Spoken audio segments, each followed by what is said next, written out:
Welcome to our witnesses. I remain increasingly concerned over the lack of action by the Obama administration against the human rights abusers in Venezuela. According to reports, there are 39 people killed, nearly 60 reported cases of torture, more than 2,000 people unjustly detained, hundreds injured. And what do we get from the administration? Almost absolute silence. Leopoldo Lopez, who has been unjustly detained in a military prison for almost 7 weeks, now faces a 14-year prison sentence just for protesting peacefully to promote democratic principles.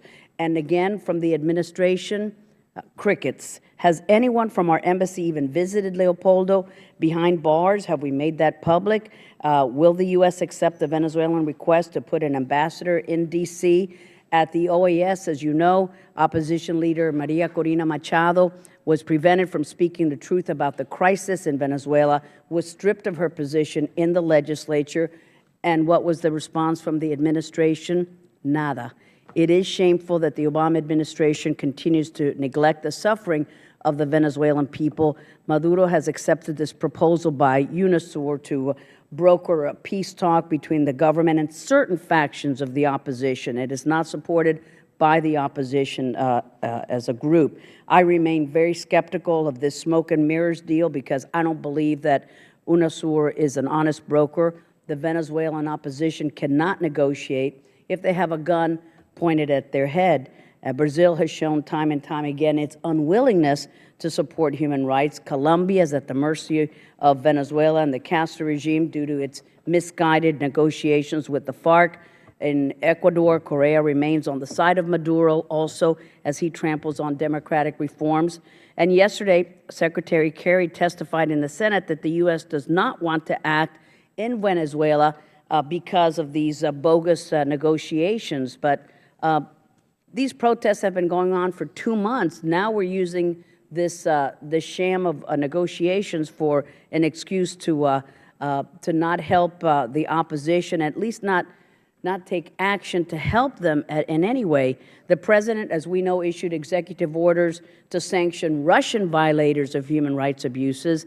And even up to last week, Mr. Chairman, the president issued an executive order authorizing sanctions for South Sudan.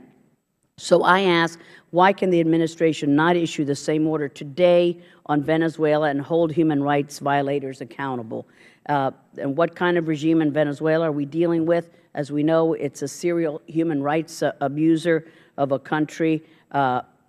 Our own GAO report states Venezuelan officials, including those in the National Guard, have been bribed to facilitate cocaine shipments across the border with Colombia. The Venezuelan National Guard poses the most significant threat. Venezuelan National Guard, because the Guard reports directly to the president.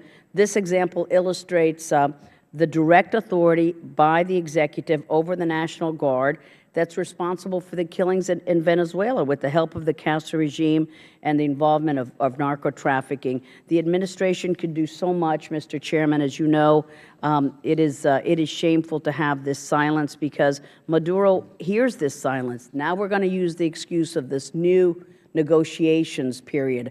But this negotiations ruse is a new trick. The protests have been going on for weeks, and we have not done anything. And lastly, Mr. Chairman, thank you for the time on Haiti. I was glad to lead a bipartisan small delegation to Haiti, and we were very happy to see improvements in our program. But of course, there's still so much work left to be done.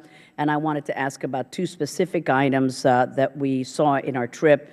We visited the Sonape Industrial Park. We met a factory owner named Stephen Coles, and his company is interested in expanding the operations to the north at our Caracol Industrial Park, and it provides good quality jobs, but he believes the USAID has not cooperated fully in this matter. And secondly, we visited Project Medishare, which is Haiti's only critical care and trauma hospital and run by a constituent of mine, Dr. Barth Green at the University of Miami. So the hospital is having electrical troubles, et cetera, wants to expand its operations, and I hope that your office is able to help both of these programs in Haiti. Thank you very much for the time, Mr. Chairman. Thank you. Recognize